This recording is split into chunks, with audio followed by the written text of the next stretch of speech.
10, verse 29.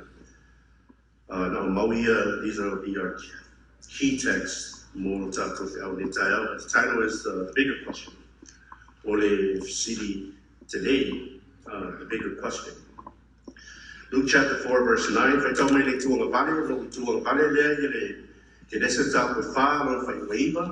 And my right side, you will read Luke chapter 10, verse 29. Before we do, I'm going to lead a prayer. Those who may be watching and following us online, we're happy and glad to have you this morning. I'm going to invite you. Father God, at this moment, we just pray that your spirit will fall afresh upon this place. Allow your word as it goes forth to just do the work that it's intended to do. Let it not return to you void. That's why from the morning. Now, me and my toy is open my love feel netaya from the morning tour. Ya what to open my malusi. Ya only for it why. Ya mato tano le tour for title for phone my own yesu. Amen. My left side, Genesis 1, Genesis 4, verse 9. Okay, if I tell many to one, if I tell one fast more. If I tell.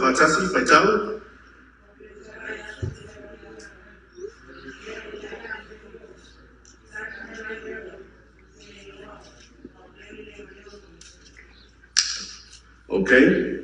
Yeah, Luka mtao kwa sepuluh alone fight for Lufa on my right side. If I tell.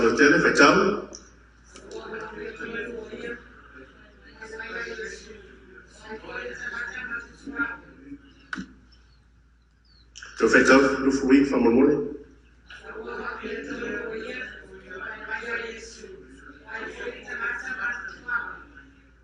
O fa fia tolu oia, siliatu po ai tangata mattua oi.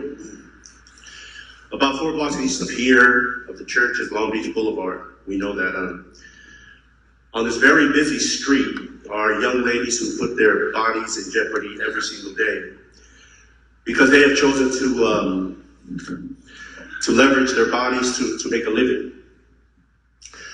I don't know the circumstances and what drove them to the streets, but you and I know that they are there.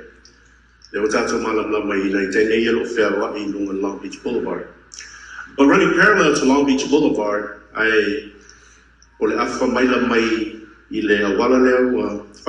Long Beach Boulevard, is the LA River flood channels.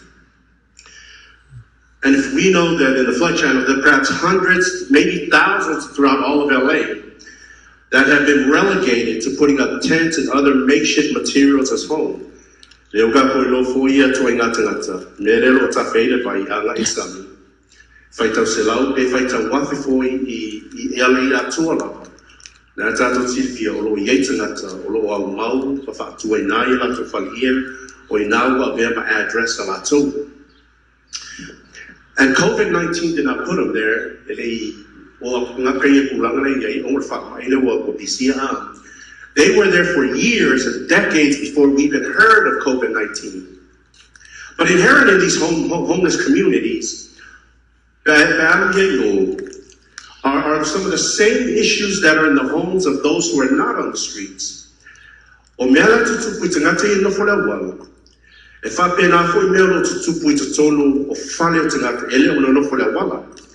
There are things like alcoholism, there's drug and substance abuse, there's violence, there are crimes that happen in these places. Those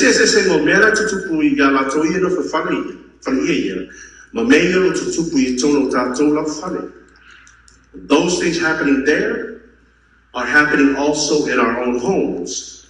But if you ever take the time to sit down and talk to them, if I would also say if you ever take the time to talk to them, you will discover that they are parents. Some are grandparents. Some are divorced. Some are estranged from family and children. These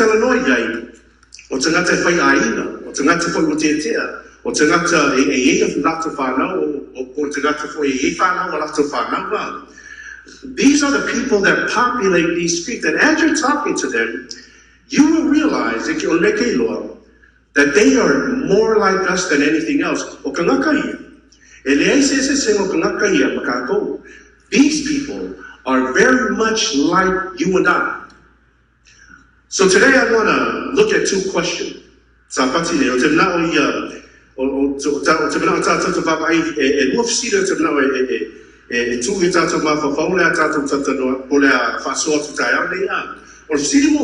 First question is, where's your brother? This is God's question to Abel. To Cain. Where is your brother? The second question is, who is my neighbor? Where's your brother? What's the second question? Who is what? My neighbor. Feloso, Oai, no, Tuaoi. So we are all Bible scholars. And we know the context of these questions.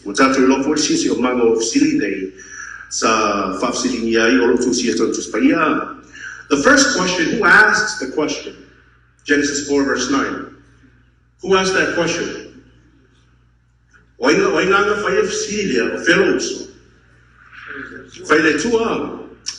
The second, who asked this question? Who is my neighbor? Jesus is getting asked. Who asked the question? The question was asked by a lawyer.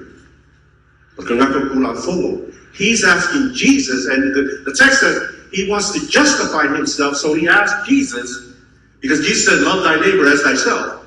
So he asked Jesus, well, Jesus, who is my neighbor? So to love Silina,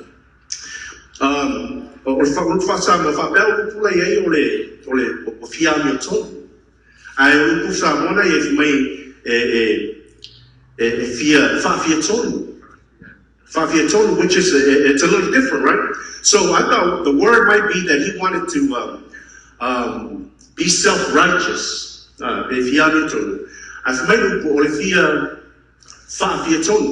the idea behind this word is that because he's a lawyer, what he is trying to do is he's trying to look smart. He's taking the law-based approach. He's taking a law-based approach to try to justify himself by saying, Jesus, I know everybody here knows the answer to this question, but who's my neighbor? Because the response would have been, what do you think the Jewish response would be? My neighbor is who? Another Jew. And then Jesus proceeds to tell the story of the Good Samaritan.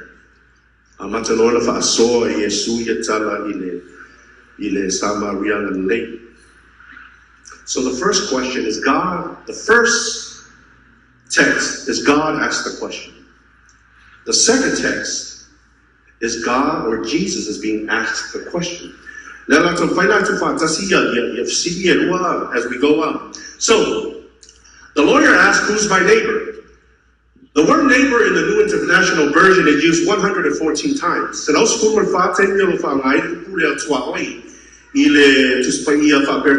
NIV version, 114 times. The word brother, or is 584 times. It's used in the NIV. The word sister is used 276 times. For a total of brother, sister in the Bible, in the New International Version, it's 860 times. Which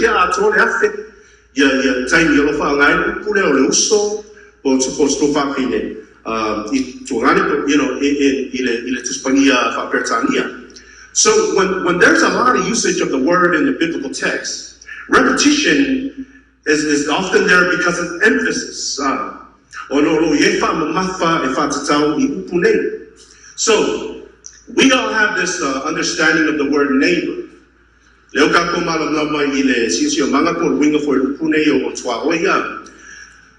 The word neighbor, for the most part, is defined by what? Frank? Who's your neighbor? Yeah. So the word neighbor is defined by what you call proximity. The word neighbor is defined by vicinity. The word neighbor is defined by space.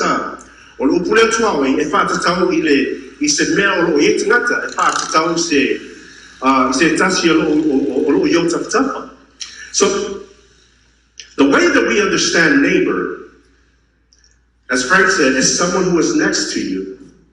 Jalea, do you have a neighbor right now? Who's your neighbor? So everyone would probably say right now you don't have a neighbor because there are no people next to you, right? You're kind of by yourself. That's the closest ones, but you have more of a neighbor than you do. You don't really have a neighbor. You have more of a neighbor because there's people next to you, right? So the way we understand neighbor is someone next to us. However, these days, neighbor can be what we would call multifactorial.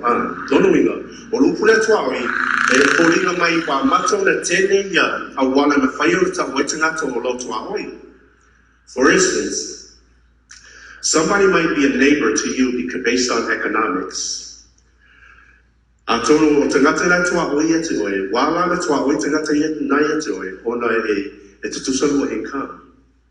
There's what they call in economics, right? Chances are you live next to somebody who is in the same income bracket as you. Frankly, and I know I'm picking on you today, but frankly enough, you live in a retirement and you're there based on what? Age and income. So everybody in your neighborhood is usually in the same income bracket, but also in the same age bracket, right? Those are your neighbors. And when people live, this thing economics usually goes hand in hand with education.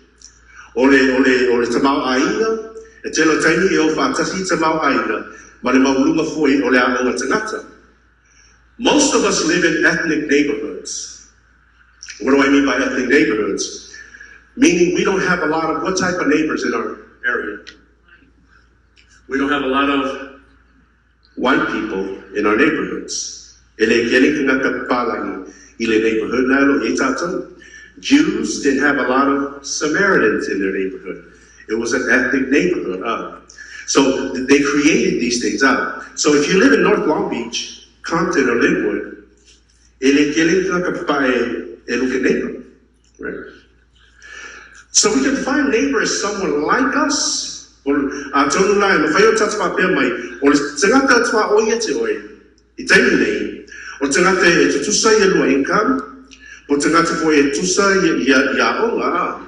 of education. So they could be your neighbor, but they might not be necessarily one of us. Right? For example, and we see this when we come together, we're all Samoans in that place. How, as Samoan group, how do we start to break things up? A lot of times when we meet people, these days here in the States, if you meet Samoan, you probably ask, so where do you go to church? Right? There's Samoans like us, but you know what will separate us? They're like us, but they're not really like us. Because there's something that will now separate us because they go to a different church. They're Samoans, but there are things that we may not see them as neighbors because they go to a different church. So that's enough for us to think that they're not our neighbor.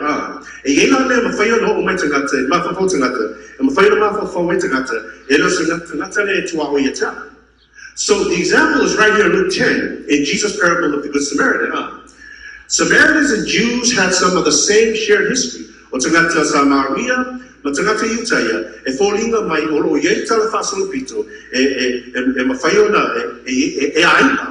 They're basically family, they basically come from the same history.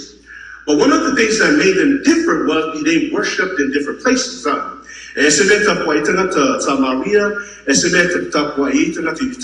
Some worshipped in Jerusalem, the Jews, and the Samaritans worshipped on but they had a different place of worship, right? So the Jews didn't feel like they were their neighbors Kera lava me wa maka ngofi mai e mawhai o whapea e le oe o se tuawa i atea. That's the word neighbor. Now, the word brother and sister has a different foundation. O le upule o se uso i ate oe e se poi lona whawhai. The word brother and sister is defined by relationship. The word neighbor is defined by proximity and vicinity. The word brother and sister is defined if I buy if I buy luma or a relationship with another. One word diminishes as we get further from a person. For instance, right now he's my neighbor. The further and further I get away from him, the less I become his what? His neighbor. On the other hand, Bivili, your brother's not here with you, right? But you have a brother. He will always be your one, your brother. Always be brothers. Even after he killed him, they were still one, brothers. In the true sense of the word. They were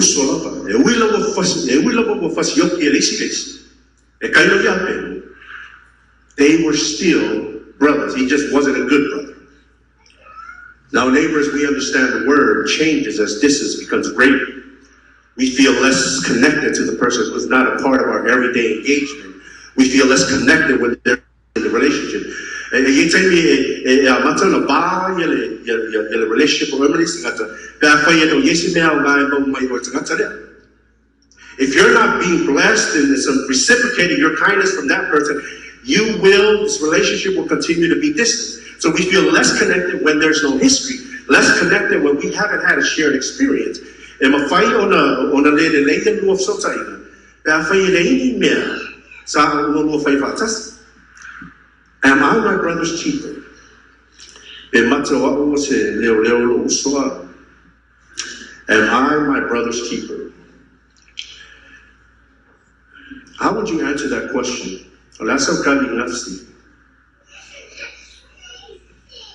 I my brother's keeper? So say, Lord, I believe the word I believe in Spanish,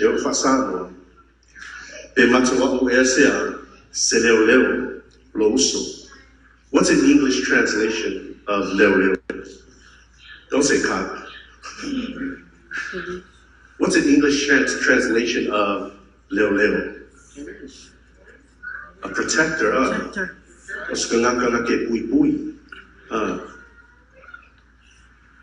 Are we protecting our brothers and sisters? I'm going to get somewhere with this up.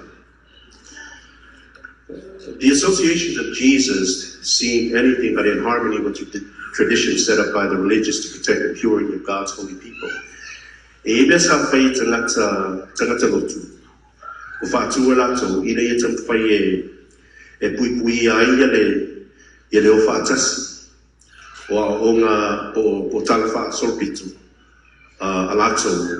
Manero foi foi a puipuia ia tangata o le kasi e puipui tangata o le kasi ina ia awani pisia lato awani ele lato mai tangata e do tangata pa ia neia o faliu lato fapia o tula fono le tua e fa sa le tua on kako pipi fa kasi ka fa pau Fasa le kuang kakopi makaka Samaria.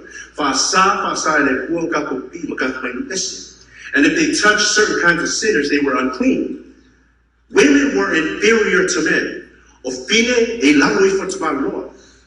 This is they weren't people. They were property. The poor, sick, and handicapped were obviously under the curse of God and must be avoided.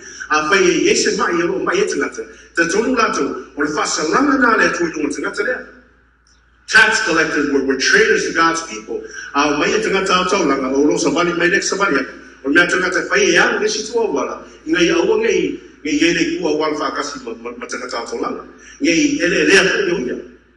So all of these things,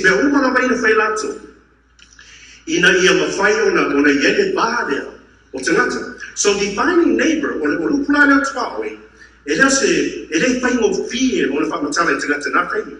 The labels have been placed on people already, and this put them in a position to judge everybody that was not like you. Let me say this. All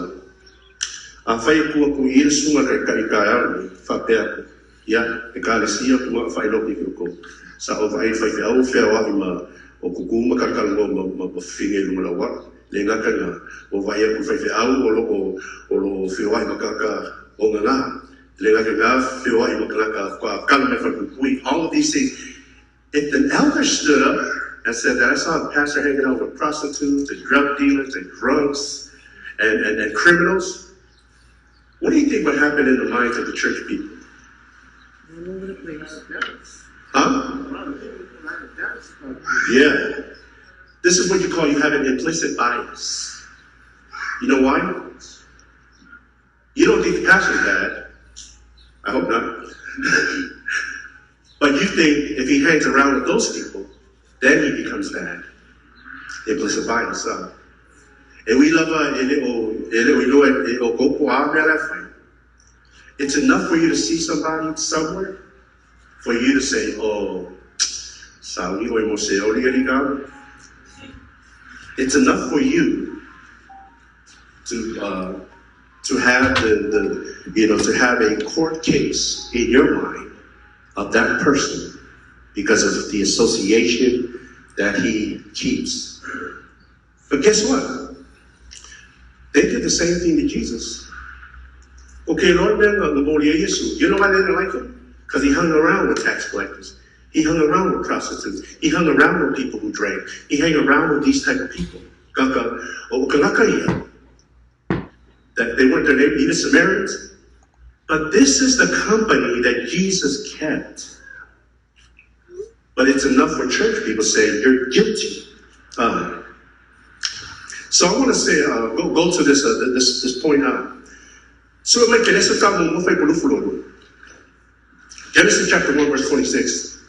We're going to get to this last point, this last idea. So what I did is kind of describe the difference of a brother versus a neighbor. So we see that there's a lot of bias. So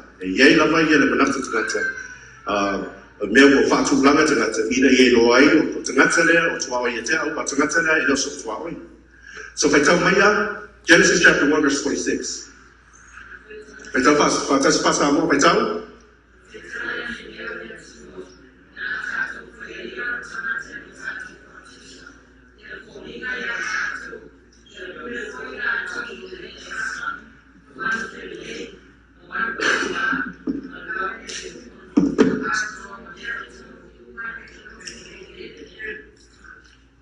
Can somebody read that text in English, please?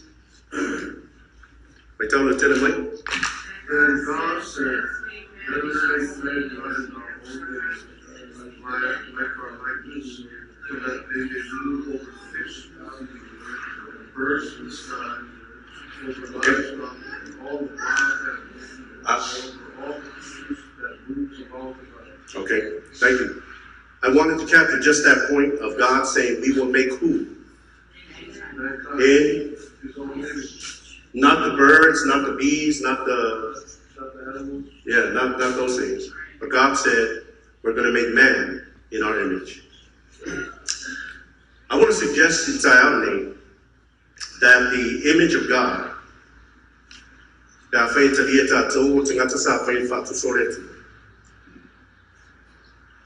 the neighbor, might be an inappropriate title.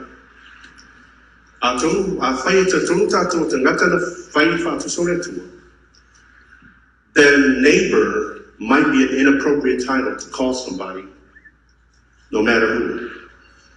Whether they're black, white, brown, Samoan, Asian, Hispanic. If we believe that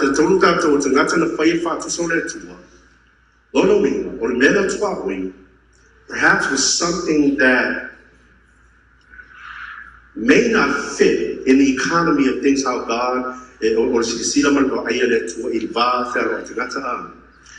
Because the image of God means that we are what?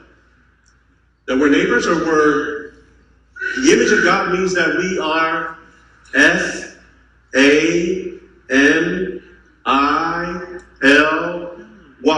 The image of God means that we are family.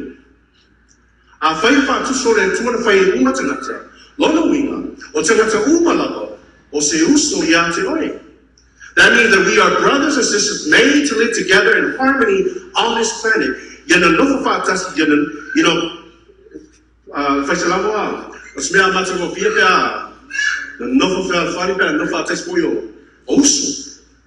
so the love that flows into you from God saturates your whole being. And so then flows back to God from your heart, your soul, and your mind. This love is the same love. Which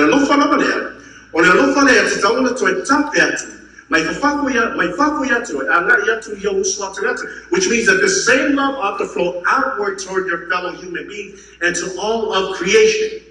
So if that love is flowing into you and through you back to God and out towards others, if we are really filled with the love of God, then we will treat all people as brothers and sisters made in whose image?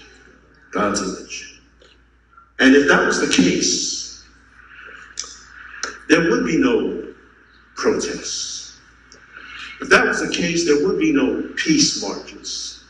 If that was the case, we wouldn't have these neighborhoods where poor people live here and rich people live here. If that was the case, and we believe that everybody was made in the image of God, this world would be much more peaceful than it is now. So those who really do love God with all their heart, their soul, their strength, and mind, you can't help.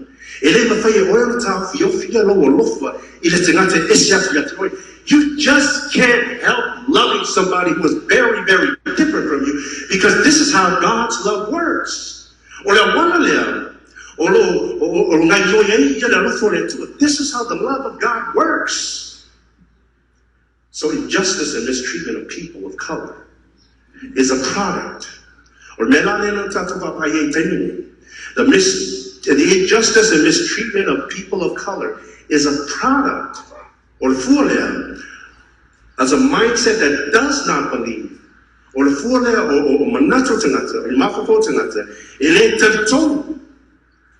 that all men were made in the image of God. That's why people treat people the way they do these days. Because not everybody believes that we are all made in the image of God. When they wrote the Constitution, a lot of those guys who wrote those constitutions, they said all men are created the pursuit of liberty, happiness, and all men are created equal. I don't remember how it goes. They didn't believe that. That document, a lot of those guys owned slaves. And all men were created equal. Some were made in the image of God, but not everybody. So sin has somehow brought into existence a word that defined distance. Now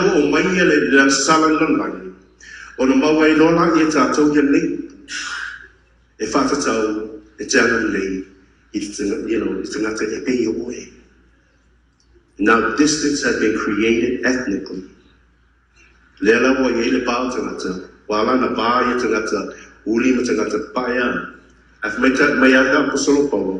In God, there is neither Jew nor Greek. Gender has brought distance. But in God, there is neither male nor female. Even our neighborhoods are economically and educationally stratified. These things put even more distance between people. I'm going to say this. None of us live next to any millionaires. This is the wrong zip code for them. So even that sort of thing. So the question should not be, the title was the bigger question. So the question should not be, who's my neighbor? Because the answer is, When God created everything, there was no such things as neighbors. We don't have neighbors, we just have brothers and sisters. Because we are made in what? The image of God. You know, I wanted to show a slide. And some of you saw that post I put on Facebook a couple weeks back. And I took my grandson to the beach. You know, I went to get some exercise and, you know, took him out for a little while. And my grandson was playing in Galua in the beach. And then maybe about 45 minutes, maybe an hour, he's playing by himself. And all of a sudden, this other young kid came over and started playing with my grandson. Then I asked my grandson, see that little grandson, okay, so what's your friend's name? And he went like this. You can see the wheels turning in this toddler's mind. You know, because I know he didn't know his name. The kid didn't, you know, kids don't introduce themselves, right? So I said, what's your friend's name? He just met him like 5 minutes. Then he goes, my brother.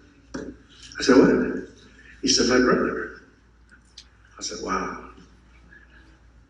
Kids are not born racist. My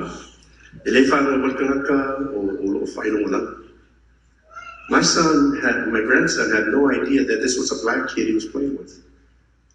He didn't care about where he lived, who he was with, the color of his skin. You know, he didn't care in terms of rich or whatever. He saw him as just another human being. You know, I had some pictures that I wanted to show. You know, for the last month or so, when I go out to ride my bike, some of you know because I chronicled it up on Facebook. I met 3 men, homeless men, on the streets. One was named Hyman, the other was Mickey Alex, and the other was Miguel. All of these guys live on the riverbed. They've been there for decades. Decades. These men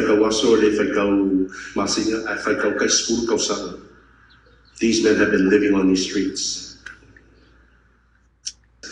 These men, made in the image of God, are more than neighbors. They are my brothers. So, I can't help everyone in this world, but it means the world to these men that I helped. Why am I saying this? Because you know, one of the things, let your works shine so that God may be glorified. So these men appreciate that when I go out to ride, that I took time out to visit. I took time out to pray. I took time out to take food bank stuff to them. I sent some food. I got it from Pastor Eliu. And he texts back. He said, you know, you don't know how much we appreciate this, that someone took time to care for us. And you know what? It's an inconvenience. You know why? Because some of the time he called up, and I have to stop what I'm doing to go and meet another pastor to get food from his church. That he has to come all the way from Orange County to open the food pantry so that I can get food to help these people. Sometimes it can be an inconvenience, but these guys are not my neighbors. These guys are my brothers. God permits us to come into contact with suffering and calamity in order to call us out of our selfishness. I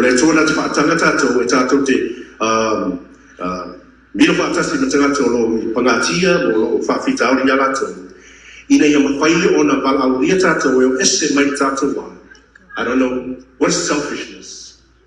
To call us out of our selfishness. And he seeks to develop in us the attributes of his character. If you not only to it, what are those characters? He said it's compassion, tenderness, and love. or mafu'anga. That's why we run into so many people who need our help. By accepting the work of his of ministry, we place ourselves in his school.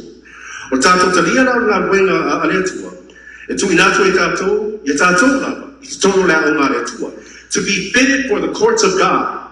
By rejecting it, we reject his instructions and choose eternal separation from his presence. From the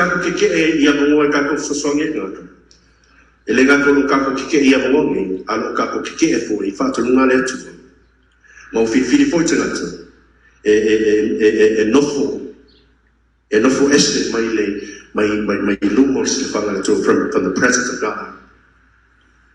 Christ object lessons done. And he says, ministering spirits sent forth to minister for them who shall be heirs of salvation. Angels in heaven will welcome those who on earth have lived. Those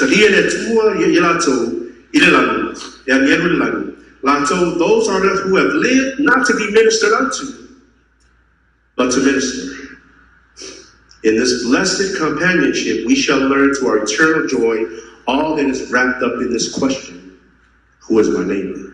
So, don't minimize what you do. You know what? I want to thank all of those.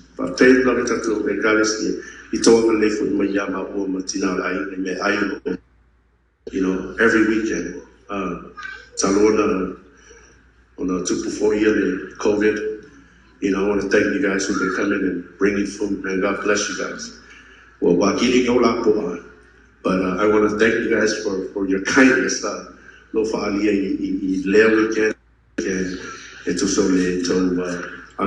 Thank you. Thanks. But I want to say this. None of these men will ever, as far as I know, will ever be able to repay the kindness of the things that I have done for them. And that's good, because you don't want to do anything and fight, and then you have this mindset. I'm not saying this, but none of these men will ever be in a position to say, hey, I want to say thank you, and this is what I want to do for you. You're going to pay it forward. So what happens? Hopefully, just as somebody was kind to you, then you can be kind to somebody else. It's the last story, right? You know, I did the 25 push-ups, supposed to be for 25 days, but I did 25 push-ups for 12 days for PTSD and mental health awareness. A couple of weeks back, I got a phone call from an elder in Alaska. So I saw this about Alaska. He said, Pastor, I want to know if I could use your story. I said, what story? So you were out there on the street and you posted something, and there was a homeless man. You talked about the mental health issue of PTSD. I said, yeah. He said, I want to use your story. And then he tells me he had a military buddy who called him about a video that he shared on Facebook. So this elder in Alaska shared the video. And the video was me during one of those challenges. I was with the homeless person talking about mental health and PTSD. He said that his friend watched the Facebook post, and then he checked himself into a facility. Because that day before he watched the video, he told this elder that I was on my way to kill myself. Then he saw the video. So he called the elder and said, listen, I want to thank you for that, because I was going to kill myself that day. I don't know that guy, but he's more than a neighbor. He's a brother. He's more than a neighbor. He's a brother. Let me say one more thing.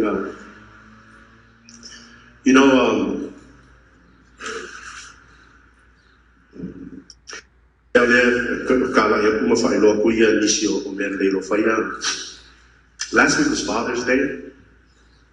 And, I wanted to take some of the boys out, hopefully. But if no one else was going to go, I was determined to take 2 boys. Those boys were MJ. I wanted Dylan to go. It was MJ, Laoli, and Dylan. Those 3 boys. You know why I want to take those boys? They They don't have any fathers. So on Father's Day, you know, I'm a spiritual father, right? Man, it felt good to take the boys and just do something with them on Father's Day. They're not my biological kids. But man, these are my sons. And for all of us, we gotta put away the last names. Put away all these things in history and that sort of thing. But if we cannot see ourselves as brothers and sisters in the image of God, if I fool in touches like women, because we do have to get to a point that we have to invest time in people. The easiest thing to do is be comfortable in your own home. Anybody. But God has put us in a place to impact the lives of people. Whether they be sitting right next to you or on the streets.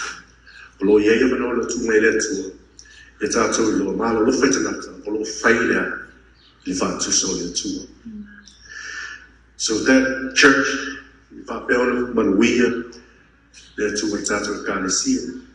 you know, we're moving into the last half of the year. And we pray the first half of the year, has it been rough? Yeah, it's been rough. But you know the problem is? It could get rougher. Could get rougher. But we want to thank God that He's walked us this far. That's what I to and then we're halfway through. And I thank God that, you know, so far no one's been caught with the virus. I thank God that we have the opportunity to face Lele, Moletu, Taylor Toy. Swap Yesu. Amen. I'm going to invite you to Tato Tulani, Morfa Reino, Tato Saunina, Tato Besse.